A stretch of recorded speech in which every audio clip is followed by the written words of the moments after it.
The world has prayed for centuries. Cathedrals echo with memorized words, stadiums roar with public petitions, and believers whisper private requests into the night. For Christians, prayer is the lifeline to God, the hallmark of faith.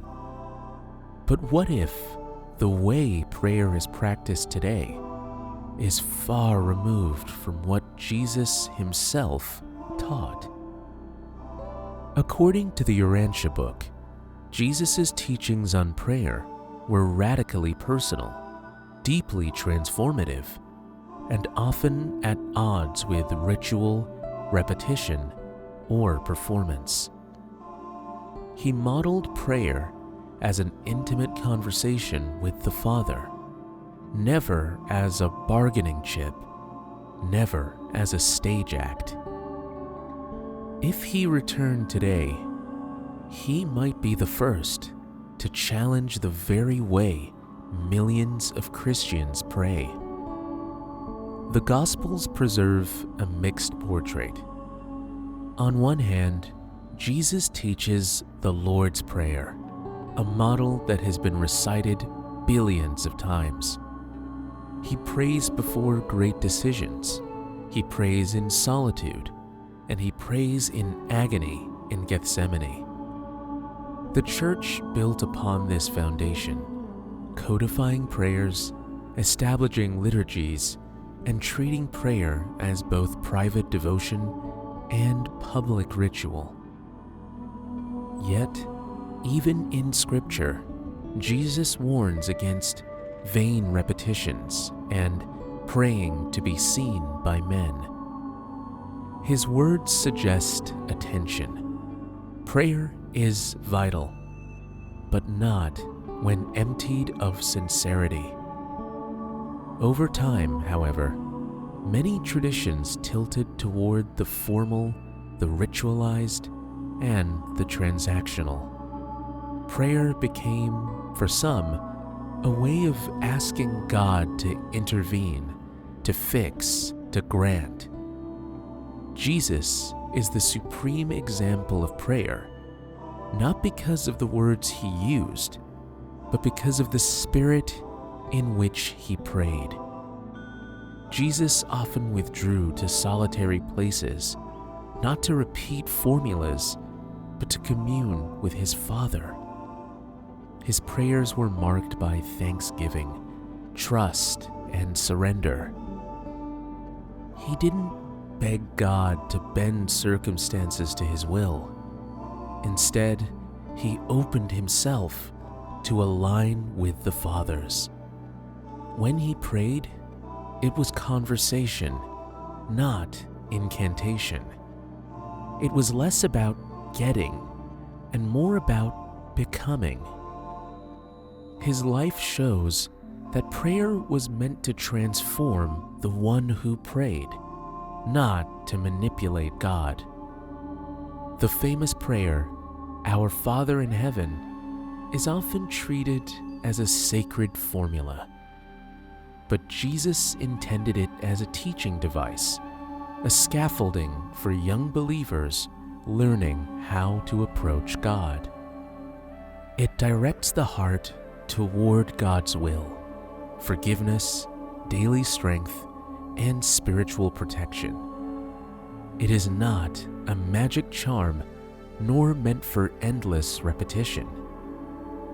The tragedy is that what was given as a guide for spirit has often become a lifeless ritual, stripped of the very intimacy it was meant to inspire. Jesus actively discouraged certain practices. He rejected long, repetitive prayers that dulled the heart. He denounced public prayers designed to show off piety. He warned against treating prayer as bargaining, as if God were a cosmic vending machine. Why? Because prayer was never about performance. It was about relationship. For Jesus, true prayer was honest, personal, and always anchored in trust that the Father already knows what we need. For Jesus, prayer was not passive. It was active alignment. It lifted the mind, calmed the spirit, and opened the heart to new courage. He prayed before decisions, not to escape responsibility, but to meet it with clarity. In his teachings, real prayer makes us more capable of service. It doesn't replace effort, it empowers it. He prayed for strength, wisdom, and the ability to carry the burdens of love, not for comfort, wealth, or spectacle. And so, prayer changes the one who prays, enabling them to become a channel of love, forgiveness, and healing. That is the true miracle of prayer. Now pause and consider modern practice. How often do prayers sound like shopping lists?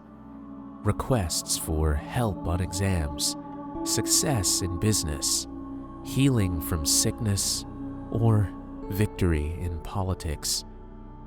How often are they recited mechanically, without heart or pause for reflection? If Jesus returned today, he might look at much of this and say, "This is not what I taught."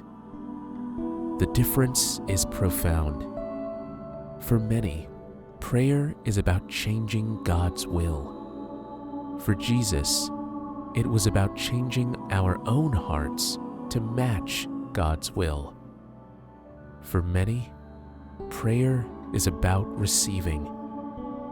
For Jesus, it was about becoming. Jesus constantly tied prayer to faith. He reminded people that it is not the length or eloquence of a prayer that matters, but the trust behind it. When faith is genuine, prayer becomes the atmosphere of the soul, an ongoing connection, not just a set of words. Faith turns prayer from superstition into transformation. And when faith is active, prayer leads naturally to service, forgiveness, and courage.